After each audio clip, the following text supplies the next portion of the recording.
couldn't move. My body was limp, heavy, like I'd sunk through the floor. My mind was awake, but everything else was shutting down. My son, Eli, lay beside me, motionless. I could barely make out his face in my blurred vision, but I knew he was still breathing, and then I heard it. My husband, Jared, standing just a few feet away, whispered something so cold it sent a deeper chill through my bones than anything I'd ever felt. It's done. They'll both be gone soon. Gone. I wasn't supposed to hear that. I wasn't supposed to be alive to hear that. As the sound of his footsteps faded down the hallway, I fought every urge to sit up and scream. Instead, I leaned close to Eli's ear and whispered, "Don't move yet." I don't know how I stayed calm in that moment. I think it was the years I spent as a nurse, or maybe it was just the primal instinct of a mother trying to save her child. But something told me, don't panic, stay still and wait, because something was very wrong. Let me take you back just a few hours before that moment, the last time things felt somewhat normal, if you could call our life normal anymore. I'm Naomi. I'm 38 years old, a mom, and until recently, a wife. I gave up my nursing career when Eli was born to raise him full-time. He's my entire world, curious, smart, and always watching everything I do. We've been a team since day one. Jared, my husband of 12 years, used to be the funny one, charming, the kind of guy who made people feel special, even strangers. But somewhere along the way, that charm faded into silence. Then came the late nights, the secret phone calls, the strange absences with weak excuses.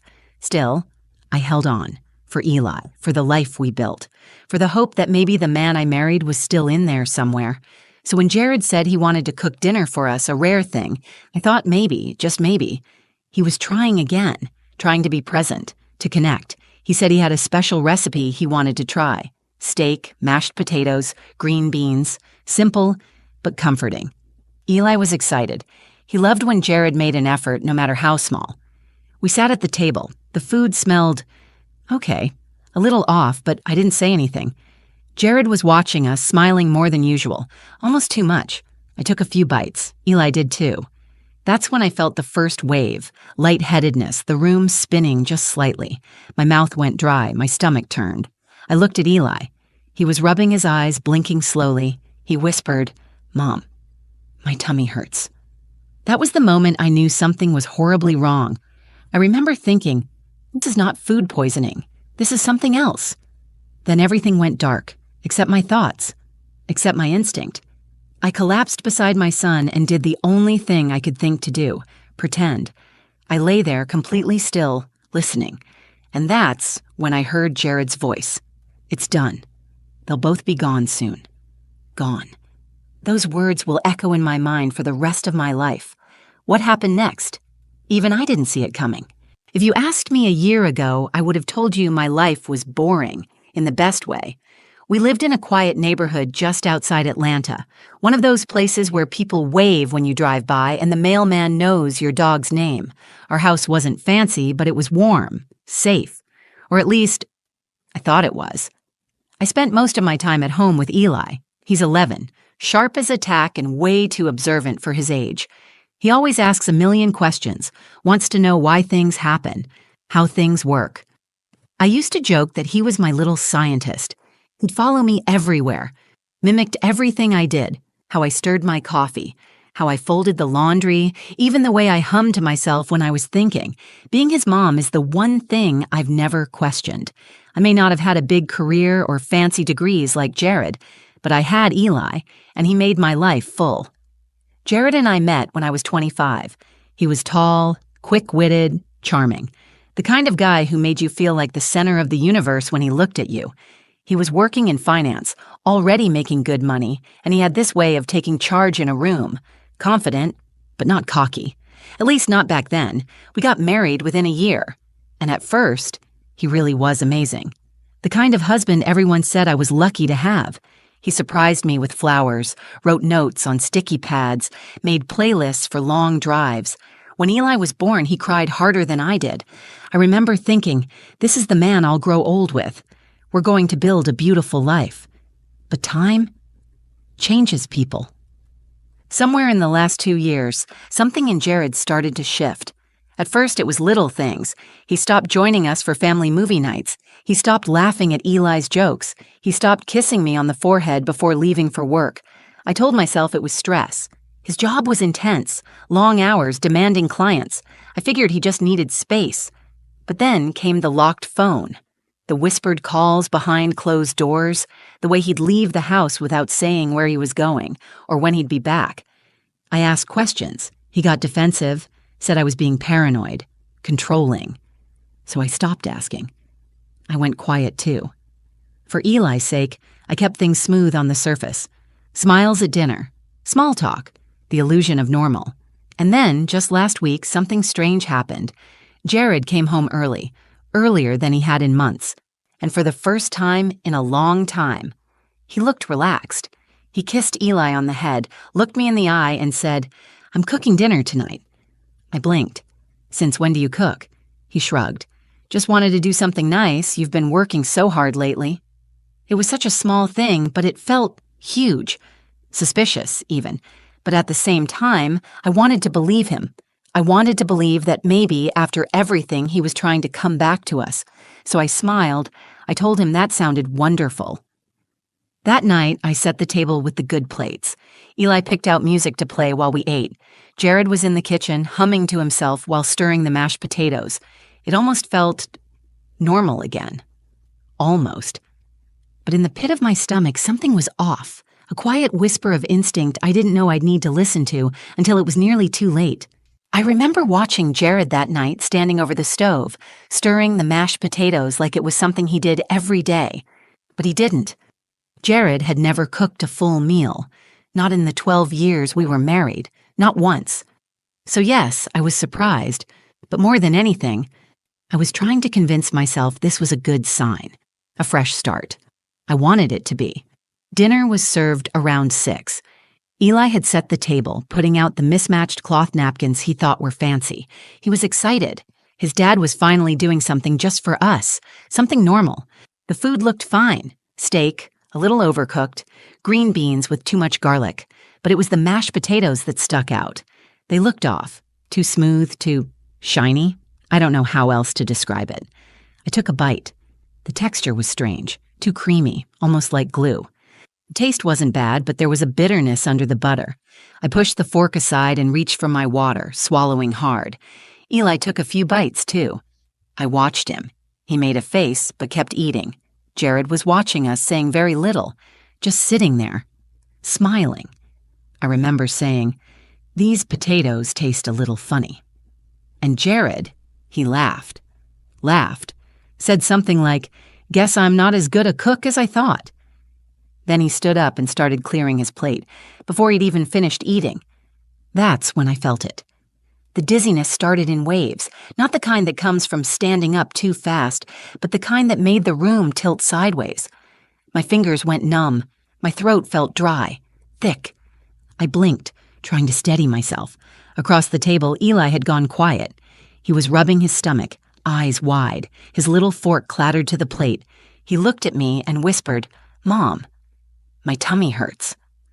That moment is burned into my memory, the way he looked so confused, like he knew something was wrong but didn't know how to say it. My instincts took over. I reached for him, but my arm wouldn't move right. My muscles weren't responding. My vision started to blur around the edges. I could barely keep my eyes open. And Jared, he wasn't rushing over to help. He wasn't panicked. He was just standing there at the sink, scrubbing his hands slowly, like he was washing something away. I knew. Something was terribly wrong. My heart started pounding, even as my body was failing me. I realized I couldn't speak, couldn't call for help, but my mind was clear, and one word echoed louder than everything else. Protect Eli. I looked at my son. He was slumping in his chair. So I did the only thing I could think to do. I grabbed him, gently, and guided him to the floor beside me as I collapsed, pretending to pass out. I pressed his small hand under mine and gave the tiniest squeeze I could manage, just enough for him to feel it. Then we lay there. Still. Silent. That's when Jared walked back into the room, and I heard it. It's done. They'll both be gone soon. My blood ran cold. There was no panic in his voice, no sadness, just calm finality, like this was a task he'd completed, like we were never more than boxes on a to-do list. I fought every instinct to sit up, to scream, to run. But I stayed still. And when I heard him walk out of the room, I leaned close to my son and whispered, "Don't move yet." I didn't know how long we lay there. It could have been 30 seconds or 3 minutes. Time becomes strange when you're terrified and paralyzed. All I could hear was my own pulse hammering in my ears, and Eli's breathing. Then came the sound of Jared's footsteps retreating down the hallway, unhurried, deliberate. He paused near the door, I think. Then I heard it. Click. The front door closed. He was gone. I opened my eyes just a crack, afraid of what I might see. The kitchen was empty. I gently pressed my hand against Eli's back. He tensed but didn't move. He was awake. He'd heard everything, too. "Bathroom," I whispered. "Go, spit, throw up if you can." He blinked at me, scared but understanding. Eli might only be 11, but he's so smart. He crawled toward the hallway with shaky limbs. I followed, dragging my legs behind me like they were sandbags. We made it to the guest bathroom. I turned on the tap, kept the water running loud, just in case Jared came back. Then I leaned over the sink and forced myself to vomit. Everything. I dug my fingers down my throat, desperate to purge whatever he had given us. Eli did the same, tears streaming down his cheeks, coughing, gagging, but he got it out. It was working. Slowly. My head was still foggy, but I could think. Move. My breathing was tight, but no longer fading. I sat on the cold tile floor, my back against the cabinet, holding Eli's hand. "Mom," he whispered. "Why would he do that?" I couldn't answer. Not yet. We had to get out. I tried to call 911, but my phone was dead. Not low battery. Dead. No response. No restart screen. It had been working that morning. I checked the wall phone. Line dead. That's when I realized Jared had planned this. Thoroughly. "No time," I said. "We go now." I grabbed the emergency flashlight from under the sink, wrapped Eli in my hoodie, and led him through the laundry room into the garage. I had to be quiet. We both did. I didn't know if Jared had really left or if he was watching from the car or hiding outside. I opened the garage door manually. It groaned loud enough to make my heart stop. I peeked out. No car in the driveway, no one on the street, just the empty hush of evening. "Go," I whispered, "to Miss Laverne's. Now." Eli ran barefoot across the lawn toward our neighbor's house. Miss Laverne had lived there for 20 years. She was in her 70s, tough as nails, and always home. I hobbled after him, my legs still jelly, my vision swimming. By the time I reached the door, Eli was pounding on it. She opened it fast, surprised, but one look at us and she knew something was wrong. "What happened?" She gasped. "No time. Call 911, I managed to say. "He poisoned us. My husband, he tried to kill us."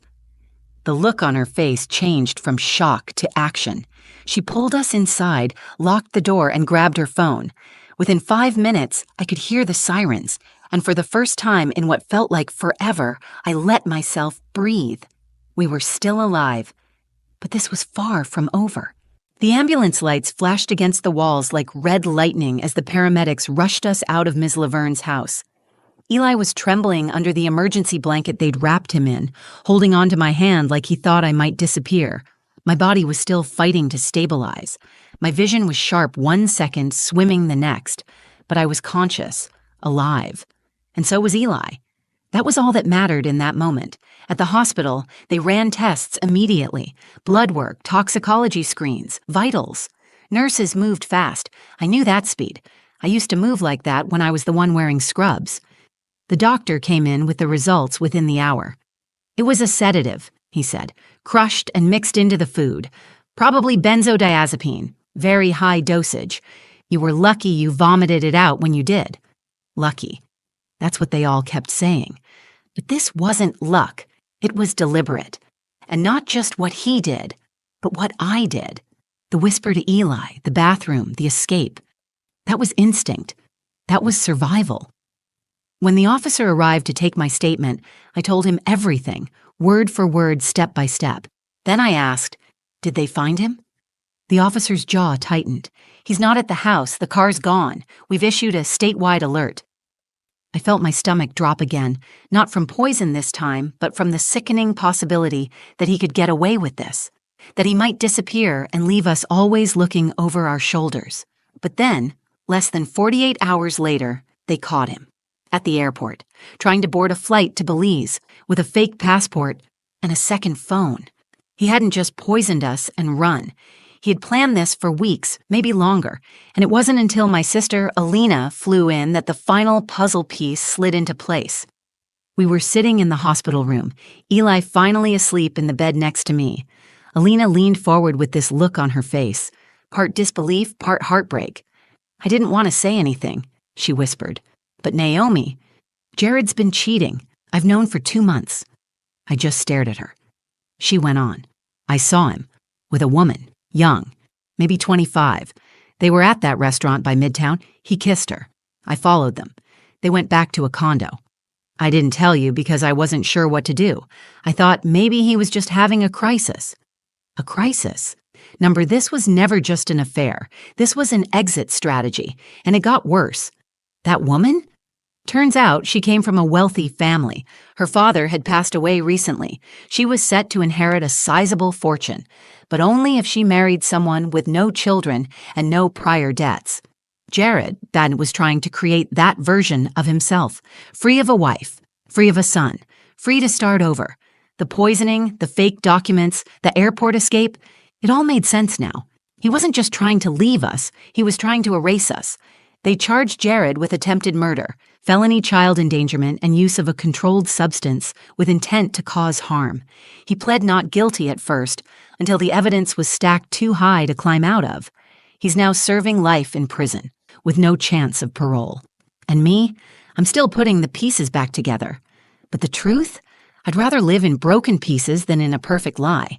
I wake up every morning with a different kind of gratitude now, not for the big things, like second chances or justice or revenge, but for the small ones, like the sound of Eli laughing in the other room, or the quiet click of the front door locking at night, the warmth of sunlight through the kitchen window as I make coffee in a house where I know we are safe. It's been 3 months since the night everything fell apart. 3 months since I collapsed on the kitchen floor next to my son.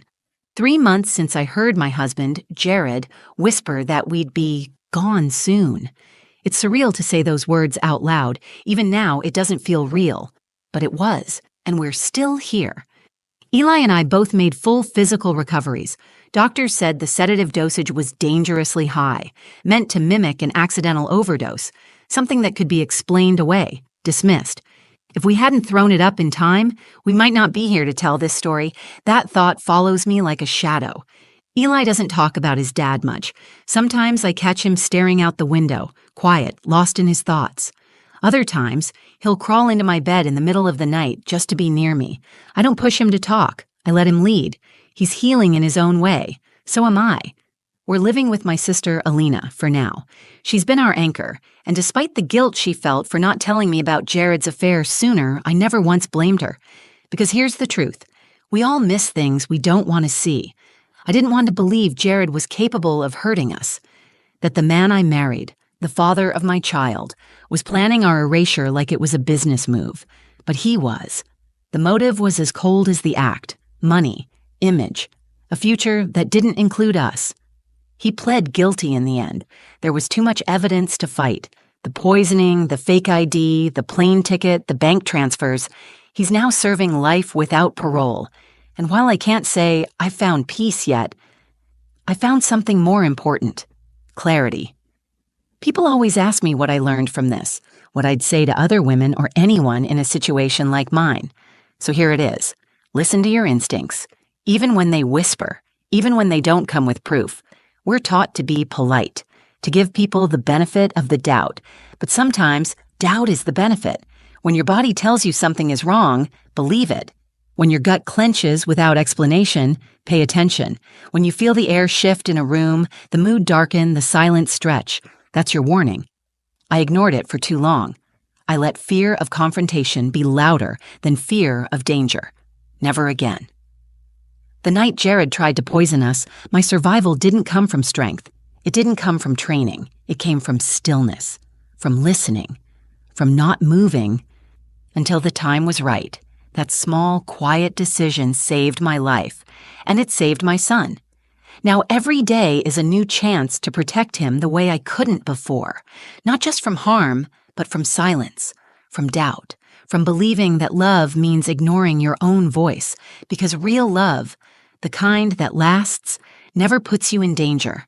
It never makes you question your worth, and it never ever comes with poison. If you've made it this far, thank you for listening. This story wasn't easy to tell, but I hope it reaches someone who needs it, someone who's ignoring their gut, someone who's afraid to open their eyes, someone who just needed a reminder, you are not crazy, you are not alone, and your voice matters. If this story resonated with you, drop a comment below. Whether it's your thoughts, your own experience, or just a message of support, it helps more than you know. And if you think someone needs to hear this, please share the video. You never know who it might save. Like the video if you found it powerful. And don't forget to subscribe to the channel for more real stories, raw truths, and reminders that survival is strength. Until next time, stay safe, stay sharp, and never stop listening to your instincts.